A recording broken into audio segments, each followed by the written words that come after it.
Bonjour à tous et bienvenue dans ce premier épisode d'Hashtag Géoprocess, une émission qui va venir s'ajouter à Hashtag Caillou et où on parlera des processus en géosciences, que ce soit les processus au sens d'une méthodologie de recherche ou bien au sens de ce qui pourrait se passer dans la nature.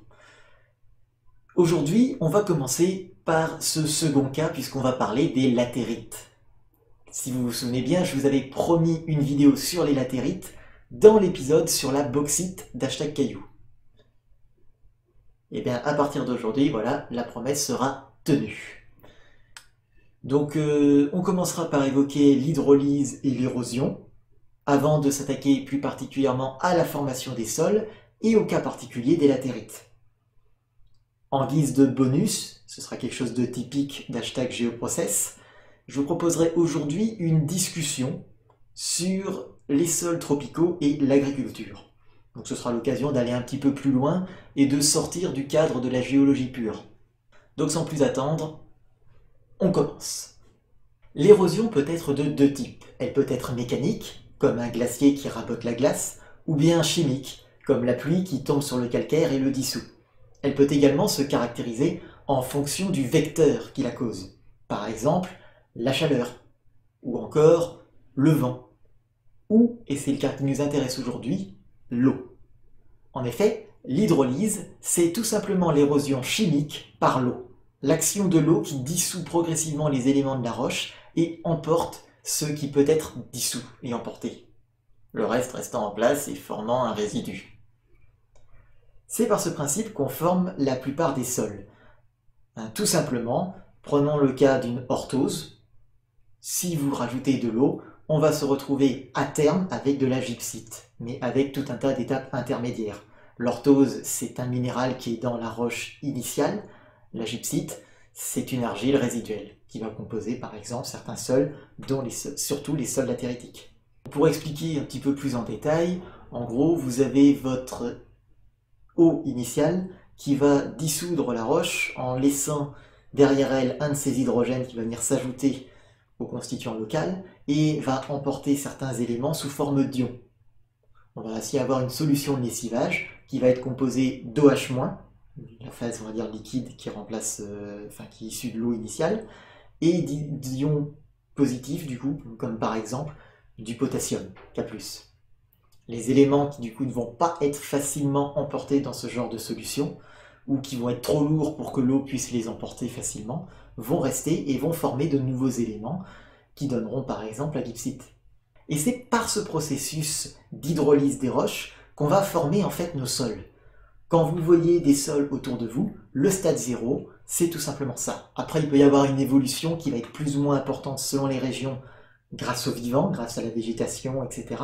Mais le stade 0 du sol, c'est tout simplement une roche qui a été altérée par l'eau. Alors forcément, ça va dépendre de plusieurs facteurs. Déjà, il va falloir qu'on ait de l'eau. Ensuite, il faut que cette eau puisse exercer une action chimique. Et comme vous vous en doutez, s'il fait froid, l'eau elle est sous forme de glace et elle n'est pas vraiment disponible pour faire de la chimie dans le sol. Donc on va avoir deux types d'environnements où la formation des sols va pas pouvoir se faire. En tout cas, on va rester aux stades les plus précoces qui sont tout simplement la roche qui a été altérée, brisée.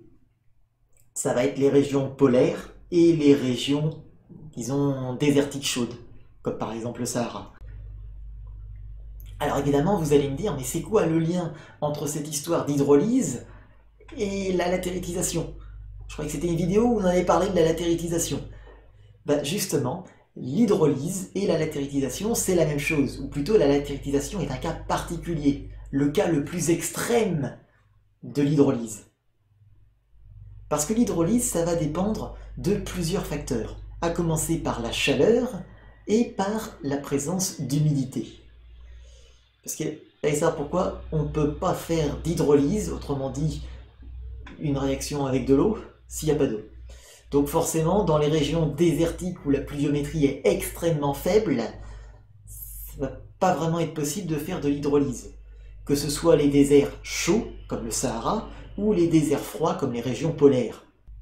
Dans ces deux environnements, le sol va être majoritairement composé d'une roche broyée, soit broyées, brisées, soit par de la gélifraction, par l'action du vent, etc. Mais vous ne trouverez pas de variantes plus évoluées causées par l'hydrolyse. Dès qu'on arrive dans la taïga, en revanche, là, on va commencer à pouvoir avoir suffisamment de chaleur et suffisamment d'humidité pour pouvoir produire nos premiers sols. Ces sols vont être très minces et issus des tout premiers stades d'altération. On va pouvoir avoir des stades d'altération un petit peu plus évolués quand on va descendre vers le sud, avec l'arrivée de la zone tempérée. Dans les deux cas, on va être sur des argiles de type phyllite. Ce sont des argiles issues des tout premiers stades de l'altération et qui donc présentent un très faible appauvrissement en éléments. En France notamment, avec le climat tempéré, on va avoir des sols typiques de la zone tempérée avec leur épaisseur typique d'environ 2 mètres. Puis quand on va descendre plus au sud, alors, je laisse de côté les zones désertiques dont j'ai déjà parlé, on va aller directement dans les savanes. Là, on va avoir un environnement qui a quelques caractéristiques nouvelles. Alors déjà, l'humidité est plus importante. Pourquoi? Parce qu'on va avoir une saison sèche, certes, mais aussi une saison des pluies, pendant laquelle il va y avoir vraiment beaucoup d'apports. Ensuite, il fait chaud. Très chaud, par rapport à la zone tempérée. Et enfin, on a un problème qui est de l'ordre du relief. En effet, la plupart de ces régions sont relativement planes. Or, votre érosion mécanique, elle va pouvoir emporter les résidus de l'érosion chimique, parce qu'elle en a la force. Mais le problème, c'est qu'elle fonctionne quand il y a du relief. Si vous avez un relief, l'eau dévale la pente, elle a beaucoup d'énergie, et elle peut très facilement emporter vos résidus d'érosion par hydrolyse. Mais sauf que si votre relief il est plat, bah là c'est l'inverse. Votre eau n'a plus d'énergie, donc elle est plus capable d'emporter. Et donc ça va rester en place. Et c'est ce qui va se passer dans les savanes, et la combinaison de tous ces facteurs va nous permettre d'atteindre des stades d'hydrolyse bien plus avancés, où il reste beaucoup moins d'éléments en place, et ça va être ce qu'on appelle les kaolinites. Cette nouvelle famille d'argiles représente donc un stade d'altération par hydrolyse bien plus avancé que nos premières argiles qu'on a évoquées, qui étaient les phyllites. D'ailleurs, pour la petite histoire, kaolinite, ça vient du chinois gaolin, qui se traduit grosso modo en grosse colline. Dans le sud de la Chine, on avait des kaolinites parce qu'on a un climat tropical. Et c'est avec ça que les Chinois vont essayer de faire de la poterie. Sauf que la kaolinite a quelque chose de particulier. Contrairement à beaucoup d'argiles, elle n'est pas capable de retenir l'eau de manière efficace. Elle en contient même très peu. Par conséquent, quand on la chauffe très fortement, elle n'a pas d'eau à perdre. Donc, elle ne va pas perdre en volume, donc elle ne va pas craqueler. Et ça fait de la porcelaine. Donc le secret des artisans chinois qui fabriquaient la porcelaine, c'était pas qu'ils avaient une connaissance particulière, c'est juste qu'ils n'utilisaient pas le même matériau au départ. D'ailleurs, quand les Européens vont découvrir de la kaolinite en Europe, pas des gisements causés par le climat tropical, juste des vieux gisements causés par d'anciens climats tropicaux, je vous rappelle qu'il n'a pas toujours fait aussi froid qu'aujourd'hui en Europe, et ben c'est avec ça c'est à cette période qu'on va voir apparaître la porcelaine de Saxe, la porcelaine de Limoges, bref, toutes les porcelaines européennes. Mais bon, fermons là la parenthèse et continuons plutôt notre descente vers le sud. Et là, on va arriver dans la zone des latérites, dans leur forme la plus extrême. En effet, on arrive dans la forêt vierge. Or, aux 3 facteurs que j'ai déjà évoqués, vous allez rajouter, bon déjà que l'eau, c'est encore mieux, parce on a 2 saisons des pluies dans l'année, donc la pluviométrie, il y a ce qu'il faut, mais aussi on a les forêts. Or, la forêt, comme vous le savez sans doute, ça retient très bien les sédiments avec ses racines. Donc ça veut dire que non seulement votre érosion mécanique n'est pas avantagée par le relief, mais en plus elle n'est pas avantagée par la végétation. Donc elle va avoir énormément de mal à emporter les résidus de l'érosion par hydrolyse. Et du coup, vos résidus d'hydrolyse, ils vont rester en place et s'accumuler jusqu'à faire des sols qui vont pouvoir atteindre parfois 20 à 30 mètres d'épaisseur. C'est pas rien, comparé à nos 2 mètres de France métropolitaine. Et donc cette hydrolyse va pouvoir se poursuivre beaucoup plus longtemps. Et on va voir se développer tous les horizons d'altération que j'avais déjà un petit peu évoqués avant.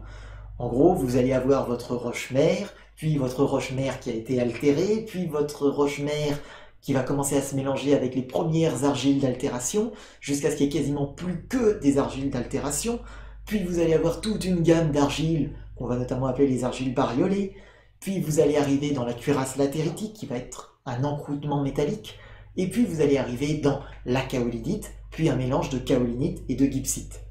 Alors c'est dans cette zone aussi que vous allez pouvoir avoir, selon la nature de la roche-mère et selon l'histoire de votre sol, d'autres types d'argiles particuliers, comme par exemple des bauxites qui vont être beaucoup plus riches en aluminium. D'ailleurs, la teneur en métaux très élevée de ces latérites, elle n'est pas sans poser problème, parce que toutes les latérites sont toujours riches en aluminium, la bauxite c'est juste un cas extrême, or l'aluminium c'est toxique pour les végétaux. Ça peut sembler un peu étrange de se dire que là où on va avoir les plus fortes concentrations d'aluminium, donc de toxines pour les végétaux, ça va être dans les régions où on a plutôt l'habitude d'imaginer que ça doit être pas mal, vu qu'il y a les plus grandes forêts de tous les continents. Mais en fait, c'est ça la petite blague, c'est que ces forêts, elles se développent plutôt malgré la présence du sol, pas grâce à lui. Mais ça, on reviendra dessus plus tard, quand on sera dans le bonus. Pour le moment, attardons un petit peu plus sur ces latérites.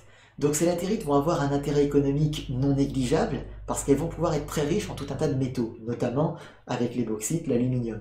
Pour le fer, en général, on s'en fout un peu, parce qu'on a des gisements plus riches qui existent déjà, et qu'on n'a pas fini d'exploiter. D'un côté, on pourrait se dire que c'est une ressource qui est renouvelable, parce qu'aussi longtemps qu'on a des roches à altérer, et des roches on en forme quand même en continu, on va pouvoir reconstituer un stock de latérite, et donc entre autres de bauxite. Sauf que, en fait, c'est un processus qui est très très lent. Pour vous donner juste un exemple, en France métropolitaine, avec notre sol de 2 mètres, il va nous falloir environ 100 000 ans pour le fabriquer. Alors vous allez me dire, dans les zones tropicales, ça va peut-être aller plus vite, vu qu'il y a plus d'hydrolyse et qu'on retient très facilement ce qu'on produit. Enfin, très facilement. Par comparaison avec les autres régions, on s'entend. Sauf que dans les régions tropicales, vous allez avoir jusqu'à 20-30 mètres d'épaisseur à former, comme je l'ai dit. Alors certes, ça peut aller assez vite, parfois d'ailleurs ça va même tellement vite que le schéma que je vous ai mis à côté, il est faux. En fait, tous les horizons que je vous montre, là, bien arrangés, ils disparaissent, parce que l'horizon le plus superficiel progresse tellement vite vers le bas, qu'en fait il va représenter la totalité de la pile, les autres n'ont quasiment plus le temps d'exister. Mais bon, ça, c'est des cas particuliers, et au final, ça ne change rien à notre problème. Il faut du temps pour former ces latérites. Et donc, si sur de longues périodes de temps, on a un stock qui est renouvelable, dans la pratique, à notre échelle, mieux vaut partir du principe qu'il est peint et pas surexploité. Parce qu'ensuite, après, évidemment, il faut trouver des alternatives, et je vous explique déjà ça dans les vidéos d'Hashtag Caillou, c'est plus leur sujet, c'est pas toujours très facile. Ou alors, les stocks vont être un peu loin. Alors d'ailleurs, avant de conclure, j'aimerais juste préciser un point. Quand on parle d'agriculture, l'agriculture ça détruit les sols, et je parle pas de l'agriculture productiviste. Je parle juste du fait que comme on enlève les arbres, qui sont le meilleur moyen de retenir le sol, vous allez faciliter l'érosion. Donc que vous sortiez de l'agriculture productiviste, que vous y restiez, que vous parliez de l'agriculture au Moyen-Âge, dans tous les cas on a une perte de sol par l'agriculture. Et cette perte de sol, en fait, on a un souci, c'est que d'après les moyennes, enfin d'après les estimations, les recherches, on va perdre la totalité du sol de 2 mètres qu'on produit en France métropolitaine en environ 40 000 ans. Or j'ai dit qu'il fallait 100 000 ans pour le produire. Donc voilà, il y a quand même quelques défis à relever au-delà de simplement améliorer l'agriculture. Mais bon, ça c'est une autre question, on en parlera peut-être un petit peu des solutions dans le bonus. Pour l'instant, c'est pas le sujet de la vidéo. Donc voilà, c'est à peu près tout ce que j'avais à dire sur le sujet, et on va passer maintenant, je vous propose, à la conclusion. Donc l'hydrolyse, c'est l'altération chimique des roches par l'eau. C'est une forme d'érosion qui va conduire progressivement à la destruction de la roche-mère et à la formation des sols. Si une érosion mécanique n'intervient pas, ces résidus d'altération vont rester en place et augmenter progressivement l'épaisseur du sol. Dans les climats tropicaux, cette hydrolyse va pouvoir être poussée à ses stades les plus avancés et il ne restera plus que les éléments que l'eau n'a pas réussi à mobiliser facilement. À cela va s'ajouter également le fait que cette hydrolyse très importante qui va caractériser les milieux tropicaux va pouvoir représenter des épaisseurs elles aussi très importantes. Et donc voilà pour ce qui est de la formation des latérites. Alors j'espère avoir été clair. S'il y a des choses pour lesquelles vous voulez davantage d'explications, n'hésitez pas à poser des questions dans les commentaires. Et je vous remercie d'avoir regardé cette vidéo et on va maintenant passer au bonus. Donc aujourd'hui dans GeoProcess, pour le bonus, je vous propose de vous faire une petite discussion supplémentaire sur l'impact des sols tropicaux que j'ai décrits dans la vidéo sur l'agriculture et sur comment est-ce que les deux peuvent ou ne peuvent pas, selon les cas, disons, cohabiter. En effet, comme vous allez voir, et comme je l'ai déjà un petit peu dit tout à l'heure, les sols tropicaux et l'agriculture, ça fait pas vraiment bon ménage de base. Alors, je tiens juste à préciser que les bonus ne seront pas toujours des discussions comme ça. Notamment, le prochain que je ferai, ce sera un tuto qui vous enseignera comment reproduire chez vous une manipulation scientifique. Et donc aujourd'hui, cette discussion. Donc je remets un petit peu les choses en place. Comme je l'ai dit, les sols tropicaux, ils sont extrêmement pauvres. On a hydrolysé les roches-mères et on a emporté tout ce qui pouvait être emporté. Donc grosso modo, il n'y a plus de calcium, il n'y a plus de potassium, il n'y a plus de... Tout ce que vos plantes ont besoin d'utiliser pour pousser, il n'y a plus. Par contre, pour ce qui est des métaux, ça il y en a. Hein. Alors certains, comme le fer, bon, on peut faire avec. Par contre, pour l'aluminium, comme je l'ai dit, c'est toxique et il y en a quelques autres dans le genre qui sont pas mal. Alors évidemment, la question, c'est comment on fait pousser une forêt vierge, qui est quand même l'écosystème le plus riche de la planète, au-dessus d'un sol qui est censé être toxique pour les plantes. Eh bien, en fait, on le fait pousser, comme je le disais dans la vidéo, malgré le sol. Et là, je vais revenir un petit peu sur mon schéma précédent pour vous expliquer ça. En fait, votre sol, là, comme vous le voyez, il y a plusieurs horizons. Et les horizons les plus basaux, comme je l'ai déjà dit, ce sont les horizons les moins altérés. Donc là où il va encore y avoir plein de nutriments et une concentration en métaux pas trop importante. Vos arbres vont donc plonger leurs racines à 20-30 mètres de profondeur pour atteindre les horizons qui sont encore riches en nutriments et pauvres en métaux toxiques. Ils vont puiser dans ces horizons pour grandir. Et ainsi, ils vont pouvoir non seulement atteindre des tailles impressionnantes, mais aussi enrichir le milieu. Parce que toute la matière organique qu'ils vont perdre, soit par leurs feuilles, les branches qui tombent, etc., soit en mourant carrément, elle va venir enrichir la couche la plus superficielle du sol, et c'est de cette couche que vont vivre tous les autres végétaux qui ne sont pas capables d'atteindre ces profondeurs de 20-30 mètres. Donc par extension, si vous enlevez les arbres, vous enlevez non seulement la production, mais aussi la protection de cette couche. Et donc le reste de la végétation ne va pas pouvoir continuer de pousser très longtemps, et vous allez finalement perdre toute capacité à reconstruire rapidement le milieu. Il va y avoir besoin d'énormément de temps pour que les arbres repoussent. Alors la question, c'est comment est-ce qu'on fait de l'agriculture là-dedans? Eh bien, de base, on ne peut pas. Si vous venez et que vous coupez vos arbres, vous avez une très mince couche de sol fertile, mais essentiellement avec du toxique en dessous. Toxique et trop pauvre. Donc il nous faut à la fois le rendre moins toxique et l'enrichir. L'astuce que les humains ont trouvée, c'est l'agriculture sur brûlis. C'est ce que font beaucoup de peuples dans les milieux tropicaux. Hein. C'est ce qu'ont fait aussi les aborigènes à l'origine, quand ils ont peuplé l'Australie, semble-t-il. Il y a encore quelques débats sur l'influence que ça a pu avoir sur le climat local. Maintenant, ça a sans doute participé à la désertification d'un continent plus vert que ça au départ. Donc l'agriculture sur brûlis, ça a quand même des inconvénients notables. Le truc avec l'agriculture sur brûlis, c'est que vous allez brûler toute votre végétation. Ces cendres qui vont ensuite rentrer dans le sol, elles vont apporter tous les éléments que j'ai dit qui avaient été emportés. Mais il y a un autre effet. Les cendres, ça baisse l'acidité des sols. Or, les sols tropicaux sont assez acides. Et quand on est en milieu acide, l'aluminium est beaucoup plus biodisponible. Autrement dit, son assimilation par les plantes est facile. Quand vous diminuez l'acidité, il va former un complexe avec certaines grosses molécules du sol, et ces grosses molécules, les racines ne vont pas être capables de les absorber. Donc, l'aluminium reste dans le sol et n'est plus toxique pour la plante. Quand on va fabriquer donc, ce sol enrichi par le brûlis, on va pouvoir pratiquer l'agriculture pendant quelques temps. Mais très vite, tous les nutriments ont été utilisés, et en plus, l'effet des cendres va commencer à se dissiper, donc l'acidité remonte, donc le sol redevient plus toxique. Là, vous avez deux façons de faire. La façon traditionnelle, c'est de se barrer, de laisser la forêt se reconstituer, et de reconstruire une nouvelle zone agricole ailleurs. Traduction, vous brûlez un nouveau secteur de forêt. La deuxième méthode, c'est la méthode plus moderne, qui consiste à utiliser des engrais et des apports en autres matériaux pour enrichir le sol et diminuer sa toxicité.